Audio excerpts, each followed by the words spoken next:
जय श्री राम, जय सीताराम। आज मैं राम का अध्याय 24 लंका। जय श्री राम। जय बजरंग बली।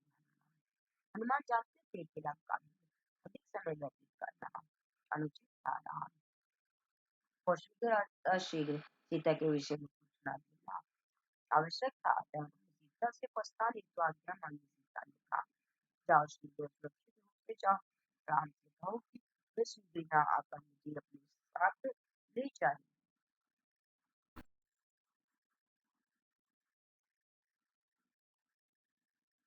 आशा एवं दुख से सीता के अश्रुपूत हनुमान के लिए वे दशरथी सीता उनका साहसिक निर्णय का भी बहुत सामान्य उन्हें सांत्वना देते हुए कहा, माता राम अति शीघ्र अपनी वानर सेना से लंका में आएंगे तथा राक्षसों का नाश कर आपको मुक्त कर अयोध्या वापस ले जाएंगे। किंतु सीता की शोकाकुल की उन्हें कुछ शंकाएं थी। हनुमान, तुम क्या कह रहे हो? क्या वानर उन राक्षसों से मिलकर उसका विनाश कर सकते हैं जो कि अन्य समस्या में निपुण और वानरों से कई अधिक शक्तिशाली है? राम और लक्ष्मण दोनों भाई इन राक्षसों का सामना कैसे कर सकते हैं और कैसे इन्हें पर विजय प्राप्त कर सकते हैं? राक्षसों पर विजय प्राप्त करना संपन्न सपन में भी असंभव है। इसका अर्थ मेरी मृत्यु ही तय होगा। रणभूमि में उनको अनेकों के मृत्यु होने की अपेक्षा में प्रसन्नतापूर्वक अपने प्राण त्याग कर तुम सबकी जीवन रक्षा करोगे। इस पर सीता का विलाप करते हुए हनुमान ने उन्हें बीच में ही रोक कर कहा, माता विलाप मत करो, हम वानर राम के दास है। हम सब को विश्वास है कि राम ही हमारी शक्ति और साहस है। हम पर हर श्वास में राम का नाम लेते हैं। हमारा अन्य कोई जीवन स्रोत नहीं है। राक्षसों की कपटता और दुष्टता के होते हुए भी हम इन पर विजय प्राप्त कर सकते हैं। आप केवल हमारे रूप को देखकर हमारे बल और कौशल पर संदेह कर रही है। मैं आपको अपना भय रूप दिखाता हूँ, जो मैं युद्ध में धारण कर सकता हूँ। ये कहते हुए हनुमान अतिकांति युक्त वन पर्वत छोटी के समान गगनचुंबी आकाश में सीता के समक्ष खड़े हो गए। देवी का सीता आश्चर्यचकित हो गई और बोली, हनुमान बस करो, यह पर्याप्त है। यदि तुम और राक्षसों की दृष्टि पड़ गई तो तुम शायद राम के पास न पहुंच सको। सीता ने उससे अपना पूर्ण रूप धारण करने का अनुरोध और विनती की। हनुमान अपना विशाल भयानक रूप त्याग कर तुरंत पुनर्वानर बन गए। उन्होंने सीता के चरणों में प्रणाम किया और वापस लौट गए। सीता की दशा और उनका स्तंभ मुख हनुमान के हृदय पटल पर इतना गहन अंकित हो गया था कि उनके चरण वापस नहीं लौट पा रहे थे। यहाँ से लौटते समय हनुमान ने एक फल वाटिका देखी और वहां से उन्होंने फल तोड़ कर खाई और अपनी भूख शांत की। बचे हुए कच्चे फलों को उन्होंने इधर उधर फेंक दिया। यह देखकर एक द्वापर राक्षस ने उन्हें डराना चाहा, किंतु हनुमान ने उस पर एक प्रहार किया जिससे वह भूमि पर जा गिरा। वे अपने मुखिया के पास दौड़ा और गया अपने उच्च अधिकारी के पास गया। फिर वह अधिकारी अपने स्वामी के पास गया तथा और इस प्रकार वानर द्वारा वाटिका उजाड़े जाने का समाचार रावण के कानों तक पहुंच गया। रावण को इससे अपशकुन का आभास हुआ। वह इस क्षति और अपमान पर आग बबूला हो गया। उसकी क्रोधाग्नि भड़क उठी। उसने राक्षसों की उस धृष्ट बालक को भेंट कर पकड़ने का आदेश दिया। राक्षस अपने इस कार्य में असफल रहे। अतः रावण ने कुशल सशस्त्र राक्षसों की सेना वाटिका में भेजी। हनुमान के आक्रमण की प्रतीक्षा कर रहे थे। लेकिन सेना भी उस वानर को क्षति नहीं पहुंचा सकी और न ही उसे वहां से भगा सकी। हनुमान जिस वृक्ष पर बैठे थे वहीं से उन्होंने एक सूखी डंडी तोड़ी और तथा उसी को राम राम जपते हुए घुमाते रहे और अपने पराए पत्ते प्रहार से बचते रहे। ये देखकर राक्षस अतिचकित थे कि वे कौन था और क्या वह देवता का दूत था अथवा वह लंका के नाश का सूचक था। पर ये प्राचीन राक्षसापति की पूर्ण सूचना सहित अपने शिविर में लौट गए। राजा रावण को अपने राज्य के विषय में बताने का उनमें साहस नहीं था। आपने असंख्य राक्षसों को उस कार्य सुनिश्चित करके भेजा, किंतु हम असफल रहे। वानर के एक बार गरजने पर ही हमारे सैकड़ों राक्षस केवल वह स्वस्थ होकर मर गए। हमारे पहले पैरों तले की धरती कांप उठी उसके गर्जन से। इस नगर का प्रत्येक भवन कांप उठा। अपनी दशा देखते हुए हमने ये निर्णय किया है कि हम आपको यह सूचना दे दें कि यह कोई सामान्य पशु नहीं है और ये किसी संकट की पूर्व सूचना है। रावण को यह विवरण किया उन्होंने, उसे यह बात स्पष्ट रूप से बता दी कि यदि वानर को यहाँ घूमने दिया गया तो वह राज्य पर गंभीर आपत्ति आ जाएगी। इस पर रावण ने अपने प्रिय पुत्र अक्षय कुमार को हजारों शिक्षक राक्षसों द्वारा योद्धाओं का नायक बनाकर भेजा। हनुमान के क्षण भर में ही उसका वध कर दिया और रावण को अपने पुत्र की मृत्यु का पश्चाताप करना पड़ा। राजकुमार की मृत्यु तथा सेना के नाश का समाचार सुनकर वह सब कुछ नगण्य से कांप उठा।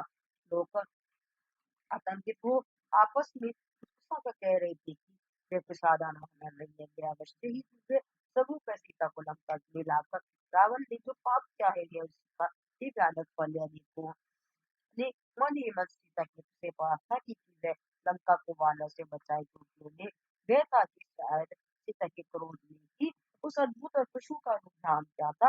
रावण ने मेघनाथ को संजीव भेजा और आक्रमणकारी का नाश करने का आदेश दिया। रावण ने कई हजार सैनिकों से सौंप दिए। मेघनाथ ने रात में अत्यधिक शान से वीर सेनानियों का नेतृत्व किया। उन्हें बढ़ते और देखा बूंदी और आकाश उनके बल और क्रोध पर विस्मित रह गई। उनके युद्ध होनहार से स्वर्ग भी गूंज उठा, जिसने भी यह दृश्य और उन सैनिकों को देखा वे आश्चर्य और प्रशंसा से चकित रह गया। हनुमान ने सेना को जाते देखा, किंतु मेघनाद की युद्ध घोषणा पर ध्यान नहीं दिया।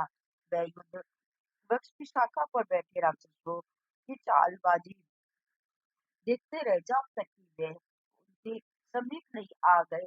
सैनिकों ने अति उच्च गर्जना सहित चहुं ओर से हनुमान पर बाण दृष्टि की कर दिया। हनुमान नीचे कूद गए और एक विशाल वृक्ष को समूल उखाड़ कर चारों ओर घुमा कर बाण दृष्टि को रोकने लगे।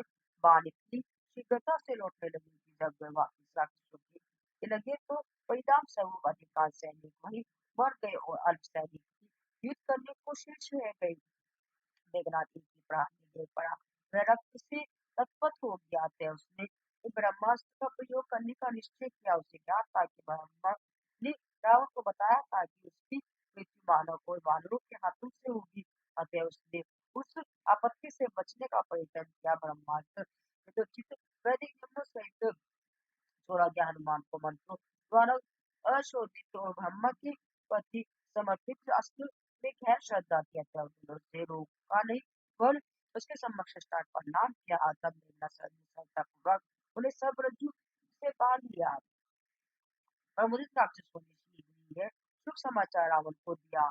उस बंधे हुए वानर को देखने के लिए सड़कों पर लाखों की भीड़ लग गई। हनुमान निर्भय और निश्चित थे। वे विनोदपूर्ण मुस्कान सहित शांत रूप से भीड़ को देख रहे थे। अंत में वे रावण के दरबार में लाए गए। हनुमान द्वारा भवन में प्रदर्शित शक्ति और विलासपूर्ण सज्जा की परीक्षा और देखकर हवा देखकर सभी दरबारी और मंत्रीगण अति आश्चर्यचकित थे। रावण हनुमान की गति को देखकर जोर से हंसा और फिर तुरंत ही अपनी मृत्यु के आंतरिक भय से भयभीत हो गया। किंतु तुरंत ही काल उसकी विचार शक्ति नष्ट हो गई थी। उसने पूछा, हे वानर, तू वास्तव में कौन है? तू किसकी शक्ति का प्रदर्शन और प्रयोग कर रहा है? तूने यह वाटिका और दान क्यों जा रहा है? तुझे रस्सी से बांधा गया है, लेकिन फिर भी तुझे लज्जा नहीं आती। तू वस्त्र उतार कर सब और देख रहा है, मुझे ठीक उत्तर दे। हनुमान प्रश्नकर्ता पर बहुत जोर से हंसे। उन्होंने प्रश्नों का उत्तर देने के लिए ऐसे शब्दों का प्रयोग किया जो वहां एकत्रित लोगों की समझ से परे थे, किंतु अलंकार शास्त्र और व्याकरण में निपुण रावण उनके उत्तर भली भांति समझ गया और उन दोनों के संवाद अन्य व्यक्तियों को दो विधानों के तर्क वितर्क ही प्रतीत हुए। रावण ने हनुमान को प्रभावित करने के लिए अपनी माया दिखाई। उसने अनेक चमत्कार और कौतुक दिखलाए, किंतु हनुमान पर इनका कोई प्रभाव नहीं पड़ा। उन्होंने कहा, रावण, मैं तुम्हारी वीरता मानता हूँ। मैंने सुना रखा है कि तुम सहज हो जाऊँ। से रहते हो बाली के साथ तुम्हारे प्रसिद्ध युद्ध के विषय में भी मैं जानता हूँ, किंतु मैंने क्या बुराई की है? मैं भूखा था अतः मैंने कुछ फल तोड़ कर खा लिए। मैं तो एक वानर हूँ, मैंने कुछ वृक्ष समूल उखाड़ दिए। यह तो मेरा स्वभाव है। मैं अपने इस स्वाभाविक निवास वृक्ष पर बैठा था। वास्तव में प्रत्येक जीव अपने जीवन और शरीर की रक्षा करना चाहता है। तुम्हारी सैनिक अति दुष्ट है। उन्होंने मुझे पीड़ा दिया तो मैंने उन्हें पीड़ा दी, और उसे सहन न कर पाने के कारण उनको मृत्यु हो गई। मैंने अपनी रक्षा करने के लिए ही उनसे युद्ध किया। तुम्हारे पुत्र के बाण ने मुझे इस पाश में बंद होने को बाध्य किया, किंतु मैं इसके बदले में तुम्हें ये धोखा देने का प्रयत्न नहीं कर रहा हूँ। अपने स्वामी के आदेश का पालन करना ही मेरी ये एकमात्र इच्छा है। मेरी बात ध्यान से सुनो। अपने अहंकार और प्रसिद्धि की भावना त्याग दो। अपने वश की महानता पर विचार करो। याद रखो कि तुम तो ब्रह्मा के पौत्र हो। तुम महान वत्स के पौत्र हो।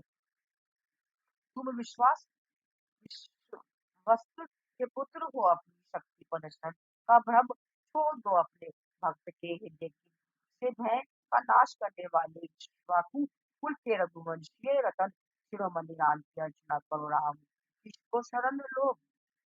उनकी समझ समक्ष तो काल भी कांपता है। उनके साथ शत्रु अर्पण करना तुम्हारी लिए अच्छा नहीं है। मेरी बात सुनो। सीता को राम के चरणों कमलों में दे दो और उन चरणों से प्रभावित अनुग्रह का ध्यान करो। उस अनुग्रह की शक्ति से लंका नगरी पर सदैव शासन करो। तब तक आकाश में सूर्य चमकाए, तब तक अपने पितामह कुल से कीर्ति प्रसारित करो और विष्णु के कोने कोने में देश कलिक यक्ष प्राप्त करो। अपने कुल के पवित्र नाम का को मलिन मत करो। अपना दर्प और भ्रम छोड़ दो। हे सम्राट पर्वत श्रेणियों से उत्पन्न नदियां वर्षा ऋतु में बाढ़ युक्त को प्रचंड वेग में प्रभावित होती है, किंतु कुछ ही सप्ताह में वह सूख जाती है। तुम्हारी शक्ति और धन ऋषि की समाप्त हो नष्ट हो जाएगा। राम की सब शक्तियां संपदाओं के स्रोत रूपों में अर्चना करो। यह कभी नष्ट नहीं होगा, क्योंकि राम शांति और समृद्धि के आनंद अगार है। वह संपूर्ण सदैव संपूर्ण है। प्रदान करने के पश्चात उनमें युक्ता नहीं आती हो। राम, मैंने तुम्हें सब कुछ स्पष्ट रूप से बता दिया है। राम के प्रति घृणा से अंधे दुर्भाग्यशाली व्यक्ति का कोई नहीं बचा सकता। मेरा परामर्श स्वीकार करो। हनुमान के ये वचन अति मूर्ख और कल्याणकारी थे। हमें ज्ञान और नीतिपूर्ण थे, किंतु रावण के परामर्श से रावणित होने को तैयार नहीं था। उसने कहा, "मूर्ख, तू मुझे सलाह देने का साहस करता है। तुझे धिक्कार है। तेरी मृत्यु निकट है, अन्यथा तू मेरी उपस्थिति में इतना विस्मित भाषण देने का साहस नहीं करता। तूने बहुत बात कर ली, अब चुप हो जा।" लेकिन हनुमान ने परित्तर ने कहा, "रावण, तुम्हारे ये शब्द तुम्हारे नाश के सूचक है। हाय, तुम पागल हो गए हो। तुम समय आने पर मेरे शब्दों की सत्यता जानोगे। अल्प दिनों में ही तुम्हें यह ज्ञात हो जाएगा कि किसकी मृत्यु निकट है, मेरी या तुम्हारी। जब हनुमान ने वह हो प्रसन्नतापूर्वक ये वचन कहकर रावण क्रोध से लाल पीला हो गया। वह उठ और अपनी जांघों को थपथपाता हुआ ललकारने लगा। उसने अपनी सींगों को उसी कठिन वानर को मारने का आदेश दिया। तब जहाँ हनुमान रस्सी से बंधे हुए थे, वे सब उसी ओर भागे। उसी क्षण रावण का भाई विभीषण अपने सेवकों सहित पक्ष में पहुंचा। उसने अपने बड़े भाई को प्रणाम करते हुए कहा, "स्वामी, रूप को मारना उचित नहीं है। राजधर्म इस कार्य को अनुमति नहीं देता। उसे कोई अन्य दंड दे दो, किंतु मृत्यु की सजा मत दो।" रावण ने के मंत्रियों ने भी इसका समर्थन किया और घोषित किया कि विभीषण का प्रस्ताव उचित था। रावण ने उनके उचित अनुचित के मुक्तपुर विचारों पर अभ्यास किया। फिर भी वह सिंहासन से उतरते हुए बोला, "अच्छा, इसको अंग भंग कर वापिस भेज दो।" हनुमान के अंग भंग करने का निश्चय करने के लिए सभी मंत्रीगण एकत्रित हुए। उन्होंने तय किया कि वानर अपनी पूंछ पर गर्व करते हैं और इसे लंबी और शक्तिशाली रखने में प्रसन्न रहते हैं। एक ने सुझाव दिया कि उसके लिए सर्वोत्तम दंड यह था कि उसकी पूंछ पर कपड़े लपेट कर उसे तेल में भिगो कर उसमें आग लगा दी जाए। सभी ने इस प्रस्ताव का समर्थन किया। वह अभी इस बुद्धितापूर्वक विचार कर अति प्रसन्न थे। वो वानर अपने स्वामी के पास जाएगा और फिर इसका बदला लेने के लिए उसे यहाँ लाएगा। फिर हम उसके स्वामी का पौरुष को पूरा कर देंगे। कक्ष में कुछ प्रसाद हो रही थी। हनुमान राक्षसों के भाव भाव देख रहे थे, उनकी बातें सुन रहे थे और मन ही मन हंस रहे थे। जब वे अपनी वार्ता समाप्त कर चुके तब हनुमान हाका मारकर हंसे। राक्षस हनुमान द्वारा किए गए इसे अपमान पूर्ण व्यवहार को देख कर अति क्रोध हुए। उन्होंने कपड़ा और तेल इकट्ठा कर उन्हें बांधना और तेल में भिगोना आरंभ किया। जितना वे बांधते थे उतनी ही पूंछ बढ़ जाती थी। वे लोग कपड़ा और तेल की संज्ञा मंगवाई गई है। आकाश से चलाकर समाचार पूरे नगर में फैल गया। नारी और बच्चियों की भीड़ इस दृश्य को देखने को महल की ओर दौड़ी। इसी बीच बाजे वाली वालों ने जुलूस का नेतृत्व किया। जन समुदाय निकल कर नगरी की तेल में डूबे कपड़ों से बंधी पूंछ सहित हनुमान को सड़कों पर ले जाया गया। अंत में वह नगर के केंद्रीय पार्गन में पहुंचे। वहां उत्सुक नागरिकों के अपार जन समूह के समक्ष हनुमान की पूंछ में आग लगाई गई। हनुमान ने शीघ्र अपना सूक्ष्म रूप धारण कर लिया। आदत पूंछ पर बंदी मत्स्य ढीली होकर गिर पड़ी। अब वे अपना सामान्य आकार धारण कर उछल कूद सकते थे। वे एक छलांग में एक स्वर्ण ग्रह की छत पर कूद राम राम पुकारने लगे और सभी राक्षस आतंकित हो गए। क्योंकि कहीं से अचानक अति शक्तिशाली आंखों का झोंका आया और वायु की गति से चलने लगे। हनुमान हवा में एक कलाबाजी करते हुए प्रसन्नतापूर्वक से कूदने लगे। वे जल्दी ही पूंछ सहित एक भवन से दूसरे भवन पर जाने लगे। उनकी पूंछ बढ़ती गई। ज्यों ज्यों है एक मार्ग से निकले अपनी की झड़काती गई। नगर के सभी भवन अपनी की लपेट में आकर भस्म कर दिए।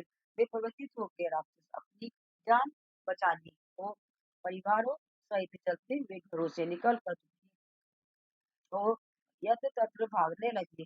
गाय घोड़े खच्चर और हाथी भी व्याकुल और अशांत वो अपने स्थानों से निकल कर इधर उधर दौड़ने लगे।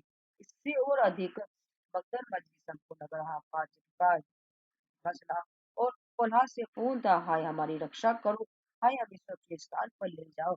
इस प्रकार की करुण पुकार स्त्रियां और बच्चों के कंठों से फूट रही थी, जिससे हम सारा आकाश सूर्य था। रानी मंदोदरी ने यह कवि वर्णन सुना। उसने महल के सैनिक राक्षसों को बुलाकर सभी स्त्री व बच्चों को महल में शरण देने का आदेश दिया। उसने अपनी दासियों के समक्ष अपना शोक प्रकट करते हुए कहा, "हाय रावण की यह मुक्तापूर्वक हथकंडे संपूर्ण आपकी जाति का नाश कर रही है। संपूर्ण इससे सर्वनाश हो जाएगा। मैंने और मेरे देवर विभीषण ने बहुत समझाया, हमने इनसे कर्म प्रार्थना भी की, लेकिन रावण ने हमारी एक ना सुनी। हमने बहुत विलाप किया कि इससे सभी राक्षसों का नाश हो जाएगा, किंतु जैसी की आलोकती है विनाशकारी लेकिन बुद्धि अब उनका काल समीप गई थी। ये आध्यात्मिक आचरण कर रहे हैं। मनोदरी ने जहाँ जहाँ भी दृष्टिपात किया गई उसे ध्यान का दिखाई दी। उसने देखा कि हनुमान रावण वन में इधर उधर कूद कर रहे थे और एक घर से एक पुकार आ रही थी कि हनुमान हमारी रक्षा करो, इस घर को बचा दो, हमारे बच्चों पर दया करो। रावण के छोटे भाई कुंभकर्ण की करती प्रार्थना करते हुए दौड़ी ही रात के दूत मेरा पति यह निद्रा में सुप्त है, हमारे घर को आग मत लगाओ। मेरे पति मृत्यु से रक्षा करो। संपूर्ण कनक विनाश के मुख में थी खेली। रावण को भी संकट का वाहन हो गया। उसने आदेश दिया कि शस्त्र एवं मुखल सहित सभी सैनिक वानर को घेर लिए। हनुमान के समीप गए सैनिकों पर जब हनुमान ने अपनी प्रज्वलित पूंछ से प्रहार किया तो वह सभी भयभीत थे और व्याकुल हो गए और अनेकों तो उस प्रज्वलित पूंछ से ही जल कर मर गए। ऐसिया चिल्ला रही थी और बादलों से वृष्टि करने की विनती कर रही थी, से अग्नि को न फैल सके। बालीमत ने उनकी विनती सुनकर मन ही मन कहा, इस अग्नि को वर्षा द्वारा नहीं बुझाया जा सकता, इसका कारण तो सीता का असहनीय दुख है। दूसरी ने कहा, ये तो रावण के पति सीता का क्रोध अग्नि है, यह उस श्राप का अग्नि रूप है जिसे रावण को भोगना ही पड़ेगा, इससे उसका नगर भस्मीभूत हो जाएगा। पंचम अग्नि अभिशात रूप से एक के बाद एक घरों की छतों पर फैलती रही। कभी हनुमान स्वयं को अपनी लघु रूप बना लेते थे, तो कभी विशाल रूप धारण कर लेते थे, किंतु नाश की गति उसी प्रकार नहीं लगती थी और निरंतर दीवारें गिरने की आवाज स्रोते सुनाई दे रही थी। सीता ने यह समाचार सुना, लंका से उठाकर दूर तक विस्तृत आत्मवाटिका के चारों ओर फैले हुए धुएं और चिंगारियों को देखा। आकाश धुएं से काला हो गया था, उद्यान में भी अत्यधिक गर्मी हो गई थी। सीता ने तुरंत ही अग्नि देवता को सम्मन कर उनसे प्रार्थना की कि वह राम के सच्चे भक्त हनुमान की रक्षा करे। उन्होंने सौम्य हृदय से प्रार्थना की और हनुमान की को शीतलता और सुख का अनुभव हुआ।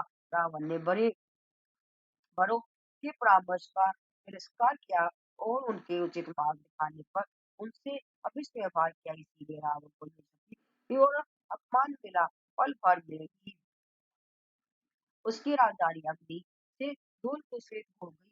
कुंभकर्ण और परम भक्त विभीषण के घर अग्नि से बच गया। हनुमान ने समुद्र में कूदकर अग्नि बुझाने हेतु जल में कूद डुबो दी। फिर वह उन्हें नन्हे वानर का रूप धारण कर सीता के पास गए। उन्होंने उन्हें सुष्टा कर कहा, आपने जो भी संदेश मुझे दिया है मैं राज को बता दूंगा। फिर भी मुझे कोई ऐसी वस्तु दे जिससे मैं ये प्रमाणित कर सकूं कि मैं आपसे मिला हूँ। सीता ने एक क्षण विचार किया, फिर अपने मस्तक से एक चुनित आभूषण निकाल कर हनुमान के हाथ में रख दिया। हनुमान ने श्रद्धा पूर्वक उसे नेत्रों से लगाए और आनंद विभूत हो पुनः सीता के चरणों में गिर पड़े। सीता ने उन्हें आशीर्वाद देते हुए कहा, हनुमान, रावण मुझ पर जो अत्याचार कर रहा है वह तुमने अपने नेत्रों से देख ही लिया है, इसमें से स्पष्ट करने की अब मुझे कोई आवश्यकता नहीं है। स्वामी से कहना कि वह मुझे अपने दर्शन का सौभाग्य अवश्य प्रदान करे। उन्हें बता देना कि मैंने बारंबार यही प्रार्थना की है। उन्हें यह भी बता देना कि वे एक मास के अंदर श्री लक्ष्मण सहित लंका में आए और इस पर मुझे पहले अनुमान, मैंने तुमसे राम के विषय में बातें करके और तुमसे उनके विषय में सुनकर यह 3 दिन अति प्रसन्नता पूर्वक रहती थी। मेरा हृदय शांत और शीतल हो गया। मैं कल्पना नहीं कर सकती कि तुम्हारे यहाँ से चले जाने के बाद मैं दिन रात कैसे व्यतीत करूंगी। तो दुष्कलाम में मीन के समान हो जाऊंगी। वास्तव में सभी आदमी परमात्मा की दृष्टि कुछ पर सदैव रहती है, किंतु हाय मैं उनके कमल नैनो का देखभाल कब करूंगी। हनुमान ने अपने आश्वासनों और वचनों द्वारा सीता के मन में विश्वास और उत्साह उत्पन्न करने का प्रयत्न किया। उन्होंने बारंबार प्रार्थना की, विनती की और नर्मदा पर नाम के अंत में वे अपने मार्ग की ओर मुड़ गए और वहां से चल दिया। अशोक वाटिका से प्रस्थान करने से पूर्व हनुमान ने विदाई सूचक गर्जना की, जिससे संपूर्ण पृथ्वी हिल गई और द्वीप के सभी नर नारी और बच्चे भय से कांप उठे। अविलंब हनुमान समुद्र के तट पर पहुंच गए। उन्होंने मन में राम का ध्यान कर अनेकों में राम के रूप को धार कर समुद्र पार छलांग लगाई और पल भर में ही दूसरे किनारे पर पहुंच गई है। वह कार्तिक मास की पूर्णिमा थी। शीतल चांदनी हृदय को सुख प्रदान कर रही थी। राम नाम की शक्ति और आनंद ने हनुमान को विजय प्रदान की। जो वानर दल दूर से ही हनुमान को क्षितिज से आते देख चुके थे, उनकी प्रसन्नता का कोई परावार नहीं था। वे आनंद पूरी थे, उनके मुख खिले हुए थे। ज्यों ज्यों हनुमान उनके निकट आते ही गए, त्यों त्यों उनके मुख नूतन कांति से दीप्त प्रतीत होते गए। उन्हें निश्चय हो गया कि राम ने उन्हें जिस उद्देश्य के लिए भेजा था वह उन्हें पूर्ण कर दिया था। उन्होंने पूरे दिन तक हनुमान के लौटने की प्रतीक्षा की थी और उनके हृदय निराशा से सूख गए थे। अब वे पत्ते और पुष्पों के वस्त्र धारण कर हनुमान का भूमि पर आलिंगन करने के लिए कतारों में समुद्र तट पर खड़े हो गए। जो ही हनुमान ने भूमि का स्पर्श किया, वानरों ने उनसे सीता और उनके कुशल क्षेत्र लंका की परिस्थितियों के विषय में पूछा हनुमान ने अपनी उत्सुकता को उन सब कुछ बता दिया और फिर राम के निवास पंपापुर की ओर चल शीघ्र ही उन्होंने मधुबन में प्रवेश किया और वहां के फलों से अपना पेट भर लिया। सुग्रीव ने उन्हें वचन दिया था कि जो ही वे सीता की खोज कर लेंगे उन्हें उद्यान में स्वतंत्र पूर्वक फल खाने की अनुमति होगी। उद्यान के रक्षक ने आनंद समय को रोकने का यत्न किया कि सुग्रीव सब एक ही अंदर घुस गए। अतः रक्षक दौड़कर अपने स्वामी के पास गए और उन्हें संदेश दिया कि वे उस लूटमार को रोकने में असमर्थ हैं। उसकी बात सुनकर सुग्रीव ने आश्चर्यचकित होकर उनकी विजय हुई है। उन्होंने राम स्वप्न के कार्य को पूर्ण कर दिया है। व्यक्ति पसंद था। सुग्रीव ने राक्षसों से कहा, यह तो एक उत्सव है, यह आनंद पर्व है। वानरों ने जो भी किया है उसकी तुम चिंता मत करो। ऐसा कहते हुए उसने उन्हें वापस भेज दिया। इसी बीच वानर दल वहां पहुंच गया और अपने राजा व स्वामी श्री सुग्रीव के चरणों में नतमस्तक हो गया। सुग्रीव ने उससे ये मुस्कुराते हुए कहा, हाँ मुझे ज्ञात हो गया है कि तुम्हारा कार्य सफल हो गया है। और उन्होंने उत्तर दिया कि स्वामी आपकी कृपा और शुभकामनाओं से हम अपने ही खोज में सफल हो गए हैं। महान पराक्रमी हनुमान ने ही यह विजय प्राप्त की है। उन्होंने हमें नवजीवन प्रदान किया है। एकमात्र बड़ी के कारण आज हम लोग आपके सम्मुख खड़े हैं और आपसे बातें कर रही हैं कि उन्होंने लंका की स्थिति और वहां सीता की दशा का वर्णन किया। इस पर सुग्रीव ने कहा तो उसने भी घोषित किया कि अब हम अवसर पर विलंब नहीं करेंगे। ऐसा कहते हुए वे राम के निवास स्थान की ओर चल दिए। जब राम और लक्ष्मण को ये आभास हुआ कि वानर दल अपनी सफलता का संदेश लेकर उनकी ओर आ रहे थे तो वे दोनों विशाल शिलाखंड पर बैठ गए। वानर असीमित हर्ष व उत्साह से आ रहे थे और पास अपराध के चरणों पर गिर पड़े। सर्वप्रथम राम ने उनके स्वास्थ्य और कुशलता के विषय में पूछा। इसी बीच वानर जानवर खड़ा होकर बोला, जिन्हें आपकी दया प्राप्त हुए वास्तव में धन्य है। ये लक्षण है जो संपूर्ण गुण संपन्न बना देते हैं। ऐसे व्यक्तियों का यह गुण लोगों में फैलता है। उसने विभिन्न प्रकार से हनुमान की प्रशंसा की। हनुमान अतः उन्होंने राम को दिव्य प्रणाम किया। उन्होंने लंका द्वीप का विस्तृत रूप से वर्णन किया और नेत्रों से प्रभावित हर्ष के अश्रु सहित उन्हें सीता की दशा बताई तथा राम के हाथों में है रत्नभूषण रख दिया जो है अत्यधिक सावधानियों से सुरक्षा पूर्ण लाए थे। राम ने हनुमान को अपने के अंग में भर लिया। उन्होंने कहा, हे पवन पुत्र सीता उनकी अवस्था और भावनाओं के विषय में और अधिक बताओ। हनुमान ने कहा, जीवन प्राण सीता का वर्णन करना संभव है। सीता नदियों का एक ढांचा बन चुकी है क्योंकि ना तो वे भोजन करती है और ना ही उन्हें निद्रा आती है। वे आपके दर्शन की प्रार्थना कर पल पल गिर रही है। वे आपका नाम लेने के अतिरिक्त अन्य कुछ नहीं सोचती। उन्होंने मुझसे आपको उनके अनगिनत परिणाम करने को कहा है। वे पढ़ाई लक्ष्मण को भी याद कर अविरत अश्वत्थामा भाती है। सुबह शाम रावण उनके पास आकर जो कठोर वाणी प्यार करता वह मैंने अपने कानों से सुना है। माता उसकी बात का पता नहीं कि ध्यान नहीं देती है। वह तुझसे विवाद के वियोग की अग्नि में और आपके ही विचार में घुलती रहती है। राम के चरणों में गिरते हुए हनुमान चिल्लाई, इसी क्षण सीता की रक्षा कीजिए। यह सब सुनकर लक्ष्मण क्रोध में उठे और सीता की अवस्था पर विलाप करने लगे। लंका में सीता की इस दुर्दशा के चित्र ने लक्ष्मण की अंतरात्मा को जला दिया और फिर उन्होंने कहा, भाई विलंब न करे, भाभी की रक्षा करे। राम ने मुस्कुराते हुए कहा, लक्ष्मण जल्दी मत करो, समय की प्रतीक्षा करो। बस एक पग उठाने का समय होता है। दुख में अत्यधिक हित और सुख में अत्यधिक पसंद नहीं होना चाहिए। राम ने कोमल और नम शब्दों में उन्हें ये सांत्वना प्रदान की। राम ने हनुमान को बुलाकर समीप बैठने को कहा और उन्हें पकड़ कर अपने चरणों में बैठा लिया। फिर उनसे पूछा, हनुमान रावण ने लंका में किस प्रकार के शासन की स्थापना की है? तुमने लंका दैत कैसे किया? हनुमान ने कहा, स्वामी आप तो सर्वज्ञ है। वानर के सामर्थ्य के विषय में मैं क्या कह सकता हूँ? हम तो वृक्षों की शाखा को तोड़ने वाले पशु हैं। हम समुद्र पर एक तट से दूसरे तट पर कैसे सुराग लगा सकते हैं? हम राक्षसों को कैसे पराजित कर सकते हैं? हम अग्नि द्वारा लंका नगरी को कैसे नष्ट कर सकते हैं? ये सब केवल माता आपकी अनुग्रह और प्रताप का फल है। आपके नाम द्वारा प्रकट शक्ति और साहस ने ही हमें सीता की खोज करने में हमारी सहायता की है। मैं तो वास्तव में अनुपयोगी और अक्षम हूँ। आपकी भूमिका ने ही मेरी रक्षा की और मेरा उचित पथ प्रदर्शन किया। स्वामी भूमिका को देखकर और अपने हाथ में रखकर माँ अत्यधिक प्रफुल्लित थी। क्या आपको यह कोई स्वप्न है अथवा यह वास्तव में राम ने ही मेरे लिए भेजी है? इस प्रकार मुझे आश्चर्य हुआ, संदेह हुआ, किंतु आज मुझे विश्वास हो गया कि उनके गैर शोक और तीव्र संताप ने ही लंका का दैत और नाश किया। आपने मुझे साधन के रूप में दिखाया और इस महान कार्य को पूर्ण करवाया है। मुझ पर आपका आशीर्वाद ही है, क्योंकि आपको भक्तों से बहुत स्नेह है प्रभु। जिसने आपका अनुग्रह प्राप्त कर लिया है उसके लिए कुछ असंभव नहीं है। अब्राहम ने श्रद्धा और नम्रता से पूरा अनुमान ली है।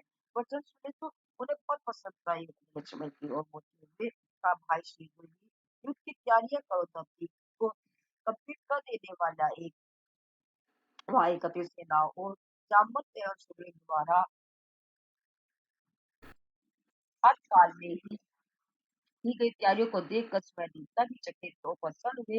बारह सेना ने राम का चरण स्पर्श जोर से विजय घोष किया। राम ने अपनी कृपा एवं दयापूर्ण दृष्टि से सभी को आशीर्वाद दिया। पति वानर पर युद्ध और वो चोटी के समान विशाल बन गया है। वह उल्लास पूर्वक आगे बढ़े।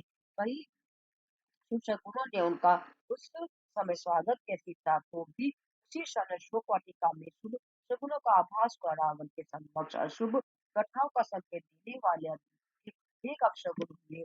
जामवंत द्वारा अन्य वानर का उन्हें हे अस्त्रों की भांति घुमाने लगे। वे बाग में ऐसे युद्ध घोष कर रहे थे कि उनके पैरों तले की धरती कांपने लगी और पर्वत आकाश में उठा। बीच बीच में वे रामचंद्र की जय का उद्घोष करते थे। लंका का प्रतीक राक्षस अपने भविष्य के प्रति अत्यधिक चिंतित था। उन्हें एक आसन्न संकट का भय था। उन्हें क्या था कि वे इस संकट से नहीं बच सकते थे। वे रावण से अत्यधिक आतंकित थे, इसीलिए अपना भय परस्पर उसको साथ कर ही प्रकट करते थे। लंका में जहाँ भी राक्षसों के समय एकत्रित होते थे, वे राम के द्वारा दूत द्वारा किए गए विनाशकारी शक्ति की चर्चा करते थे। वे सोचते थे कि जब जीवत की इतने वह पराक्रमी है तो स्वामी कितना पराक्रमी होगा। उन्होंने राम के एक घोर पराक्रम की कल्पना की। रावण की पति मंदोदरी को अपनी दासियों से अतिरिक्त आंतरिक वजह के विषय में पता चला। उसका मन है और चिंता से भर गया। उसने अनुभव किया कि लोगों का भय घटनाओं के सही मूल्यांकन पर आधारित है। वह रावण के से अकेले में बात करने को उस क्षण की प्रतीक्षा करने लगी जब वह प्रसन्नचित्त हुई। ऐसा अवसर मिलते ही उसने कहा, स्वामी सर्वव्यापी परमात्मा से शत्रुता मत करो। आपने स्वयं विचार प्रकट किया है कि राम साधारण मनुष्य नहीं है। जब उन्होंने आपकी भक्ति के नाम का कान दिए थे तब आपकी सेना उनसे बदला नहीं ले सकती। मैं उनका कुछ भी ना बिगाड़ सकी और ना उसने पश्चाताप करवा सकी। अब उनके साथ लाखों शूरवीर वानर सैनिक है। अब हमारे राक्षस सैनिक उनका सामना कैसे कर सकते हैं? मैं तो इस राज्य में आए दूध को भी नहीं बांध सकते और ना ही उसे दम दे सके। यह हमारा कितना घोर दुर्भाग्य है। जब एक सेवक ने इतना आतंक और विषाद उपस्थित कर दिया तो उसके जैसे लाखों वानर कितना विनाश ला सकते हैं। पहली बात ना वो सुनिए, अपने भाई विभीषण या अपने मंत्रियों के साथ सीता को राम के पास वापस भेज दीजिए। सीता भी कोई सामान्य नारी नहीं है। वे तो सात्विक का उदाहरण है। वे चरण के फलस्वरूप अद्भुत आध्यात्मिक शक्ति की प्रतिमूर्ति है। ऐसे व्यक्ति को दुख देना अच्छा नहीं है। मेरा आग्रह स्वीकार कीजिए, सीता राम को वापस दे दीजिए। ऐसा करने से ही हमारा और संपूर्ण आपकी शक्ति का भला होगा। अन्यथा जिस प्रकार सब मेंढक को निकल जाता है उसी प्रकार राम के बाद संपूर्ण राक्षस सेना को निकल जाएंगे। अपना हठ और अहंकार छोड़ दो, सीता को राम के चरणों में समर्पित कर दो। इसी प्रकार करुणाग्रह सहित वह हे रावण के चरणों में पल गिर पड़ी। अहंकारी व गुणमती रावण ने मंदोदरी की ओर देखा और ठासता हुआ बोला, तुम्हें धिक्कार है। कोमल स्त्रियां जल्दी ही भयभीत हो जाती है, यह उनका स्वभाव होता है। उनके भय से उत्पन्न वचन सौभाग्य वो भी दुर्भाग्य में परिणत कर देते हैं। जब वानर हमारे द्वार पर आएंगे तो राक्षस अवश्य ही उन्हें ग्रस लेंगे। मेरा नाम सुनते ही मात्र से देवतागण आतंकित हो जाते हैं। तुम इन वृक्षवासी जानवरों से क्यों भयभीत होती हो? तुम्हारे भय का वो धिक्कार है। यहाँ से चली जाओ। इस प्रकार कहते हुए वह गर्भ सहित अपने कक्ष की ओर चल दिया। जो ही वह गया, माधुरी ने विलाप करते हुए स्वयं से कहा है, ये थी भयंकर विनाश की रचना कर रही है। पता नहीं कि मेरे भाग्य में क्या लिखा है। इसकी कल्पना मात्र ही बहुत भयावह है। दुखद निंदन और व्याकुल ही वह अपने कक्ष में जाकर नाना प्रकार के विचारों से बता रही थी। वो बिस्तर पर करवटें लेने लगी। रावण ने सभी मंत्रियों को बुलाकर उससे संकटकालीन स्थिति के विषय में उनके विचार पूछे। उसने कहा, राम के दूत ने जो क्षति पहुंचाई है तुम उसे जानते हो। अब क्या करना चाहिए? इसके लिए क्या क्या तैयारी आवश्यक है? भविष्य के लिए तुम्हारे का सुझाव है। हो और मुझे स्पष्ट रूप से बता। मंत्रियों ने एक दूसरे को देखा। वे अपनी हंसी दबाने का प्रयत्न करने लगे किंतु किसी ने भी बोलने का साहस नहीं किया। अचानक रावण का भाई कुंभकर्ण, जो कि कई मास से निद्राग्रस्त होने के कारण हनुमान के आगमन के समय कई बुरी घटनाओं से अनेकता जागृत हो तो राज दरबार में आया। मैं अपने बड़े भाई से उच्च स्वर में बोला, तुम कहते थे तीनों लोगों में तुम्हारे सम्मान बढ़ाकर मैं अन्य कोई नहीं है। तुमने समस्त संसार को का सामना करने को ललकारा था। पर अब मैंने सुना है कि छोटे से वानर ने नगर में प्रवेश कर इसे जलाकर राख कर दिया है। तुम्हारे लिए रहती ये शर्मनाक घटना है। तुमने उसे जीवित कैसे वापस जाने दिया? इस प्रकार उपहासपूर्ण शब्द सहित वह राज दरबार में से निकल शीघ्र ही अपने घर की ओर चल गया। इस पर अति कहना मगर मंत्री ने अपने स्थान से उठा और बोला, स्वामी हम आपके आदेश का पालन करेंगे। यदि हम आप पर आपकी कृपा दृष्टि होगी तो हम सभी मनुष्यों वानरों का सर्वनाश कर सकते हैं। इससे अधिक क्या वचन दिए?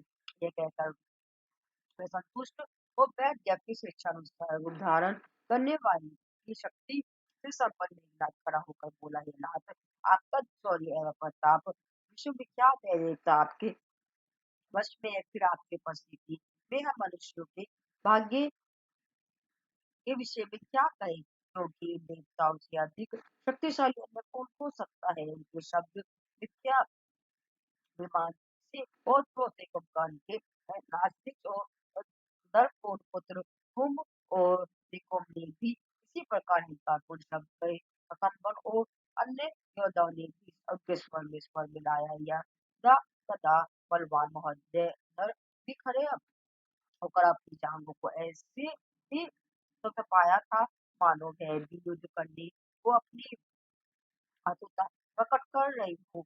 वास्तव में वह सभी मन से भयभीत थे किंतु उन्होंने अपना भय प्राणी अथवा मुख पर प्रकट नहीं किया। इसके फलस्वरूप परिणाम स्वरूप रावण को वसन करने का मंत्रियों का उद्देश्य पूर्ण हो गया। अंत में एक राक्षस ने उठकर सभी का ध्यान अपनी को आकर्षित करने का प्रयत्न किया। उसने कहा, महाराज मैं ब्राह्मण वेश धारण कर राम और लक्ष्मण के पास जाऊंगा किंतु फिर मैं उन्हें भोजन के लिए आमंत्रित करूंगा और जब वे मेरी कुटी में आएंगे तो मैं उनके हाथ पैर बांध दूंगा। यदि आप इस षड्यंत्र में सहमत हो तो मैं ऐसा कर सकता हूँ। रावण ने अपने मंत्री एवं अन्य उपस्थित लोगों से प्रश्न था। इसी बीच विभीषण ने राजा बानों को भेज दिया। रावण ने उससे लिखकर पूछा, भाई इन मनुष्यों और वानरों के विषय में तुम्हारा क्या विचार है? विभीषण ने उत्तर दिया, परम कृपालु मेरे भाई, मैं बिना किसी आडंबर के ये स्पष्ट बात करूंगा। मेरी प्रार्थना है कि आप धैर्यपूर्ण एवं ध्यान से मेरी बात सुने। हे अधिपति स्वामी, मुझे क्षमा करें यदि आप लोग वे उच्च गति और इस लोक में नियमति थी अर्थात दोनों लोकों में सुख समृद्धि चाहते हो तो दूसरे की स्त्रियों के सौंदर्य की प्रशंसा करना त्याग दे। आपके जैसा अकेला व्यक्ति तो जब हम लोग के स्वामी को कैसे क्षति को या बाधा पहुंचा सकता है? क्या उनका विरोध करने पर कोई प्राणी जीवित रह सकता है? ऐसा व्यक्ति कैसे संबंध हो सकता है? लोग मनुष्य के सभी ही गुणों का पर आवरण डाल देते हैं। काम और क्रोध नाश के द्वार है। राम हो गए साधारण मनुष्य नहीं है, वे यमराज के भी काल है। वह समय के निरंतर है। रोग इच्छा या विफलता पर उन पर कोई प्रभाव नहीं पड़ सकता। वे अजर अमर हैं, ऐसे व्यक्ति स्वरूप के प्रति अपनी घृणा को त्याग कर उनके सेवक बनने की प्रार्थना करो। उसकी पत्नी को लौटा दो और उनका अनुग्रह प्राप्त करो। मैं आपके चरणों पर गिर कर आग्रहपूर्वक आपसे विनती कर रहा हूँ। उसकी बात सुनकर एक वृद्ध एवं पूजनीय मंत्री वाली हेमंत ने सहमति प्रकट करते हुए इसे हिलाया। वे खड़ा होकर बोला, स्वामी आपके भाई ने बिल्कुल सत्य कहा है। उसके सुझाव को स्वीकार करने से आपका यश फैलेगा। किंतु रावण उन दोनों के परामर्श से अत्यधिक क्रोधित हो गया। उसने उन्हें चिरकते हुए कहा, तुम दोनों मूर्खों, क्या तुम्हें ज्ञात है कि तुम इतनी देर से क्या कर रहे हो? तुम मेरे शत्रु की प्रशंसा कर रहे हो। आते इस विषय पर विचार विमर्श के समय तुम यहाँ उपस्थित रहने के योग्य नहीं हो। उसने राजदरबार से निकाल दिए जाने का आदेश दिया। इस पर माल्यावत अपने आसन से उतर कर फिर घर चल दिए। विभीषण ने भी अपने भाई बड़े भाई को दंडों प्रणाम कर कर बद हो प्रबोधात्मक शब्दों में कहा, मैं महाराज हे महाराज, वेदों और शास्त्रों के अनुसार प्रत्येक व्यक्ति के हृदय में ही साधुता और निष्ठा एक साथ निवास करती है। जब अच्छाई का कौशल्य तथा गुणाधिकार होता है तो मनुष्य को सभी प्रकार का आनंद, शांति और समृद्धि मिलती है। निष्ठा का अधिक तथा अधिकार होने पर मनुष्य सभी प्रकार की प्रतिकूलताओं से प्रताड़ित होता है। अब आपकी गुणशाली प्रकृति पर दुष्ट प्रकृति का साम्राज्य है। इसीलिए जो आपको उचित परामर्श देता है तथा आपका भला करने का प्रयत्न करता है, उसे आप शत्रु मानते हैं। सीता तो राक्षसों के लिए काल रात्रि के समान है और अपने में उनके प्रति कोई दया भाव नहीं है। यदि यह आपकी निर्दोषता है, मैं आपसे यह वरदान मांगता हूँ कि मेरी प्रार्थना को स्वीकार करने पर आपको सीता वापिस कर दीजिए। मुझे विश्वास है कि इससे आपका मंगल होगा और प्रसन्नता प्राप्त होगी। इस पर रावण अपने सिंहासन छोड़ते हुए बोला, मेरी मृत्यु निकट है। मेरी कृपा से ही अब तक जीवित है। अब तू मेरे शत्रु ही को अपना विदेशी मान रहा है। मैं यह नहीं समझ पा रहा हूँ कि तूने उनके प्रति आदर व निष्ठा को इतने तो बढ़ा लिया है। क्या पृथ्वी पर कोई ऐसा प्राणी है जिससे ये मेरे बाहुबल से पराजित न किया जा सके? मैंने दोबारा पतन को जब खाकर मेरे दिए हुए घर में रहकर और मेरे ही राज्य में वास कर तू मेरे शत्रुओं की प्रशंसा करने का साहस कर रहा है, जो कि अवसाद उगाई गई कंटीली झाड़ियां दूध के लिए ही क्षतिकारक बन गई है। तू मेरा बहुत विरोध कर चुका है। चाहे किसी आश्रम में जाकर नैतिकता और भलाई का पाठ पढ़ा।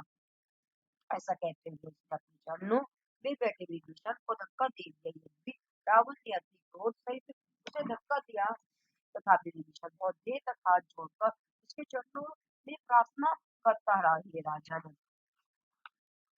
राम सत्य पर ही रहते हैं और उनका संकल्प कभी खंडित नहीं हो सकता। आपका तथा आपके अनुयायियों का अंतर सुनिश्चित है। मैं राम की शरण में जा रहा हूँ। मैंने आपकी रक्षा करने का पूर्ण प्रयत्न किया। अब मुझे कोई पश्चाताप नहीं है। मेरा कोई दोष नहीं है। इन शब्दों सहित वे राजभवन से निकल गया। हर श्वास में राम राम जपते हुए तथा अति आनंद से व उत्साह सहित वे समुद्र के पार पहुंचे। जब उन्होंने देखा तो वे उसे रावण का दूत समझे और उन्होंने अपने नायक सुग्रीव को उसके आगमन की सूचना दी। विभीषण को वहां प्रवेश करने से रोका गया। भगवान को इस प्रकार सूचना दी गई कि हे राम, रावण का भाई आपके दर्शनार्थ आया है।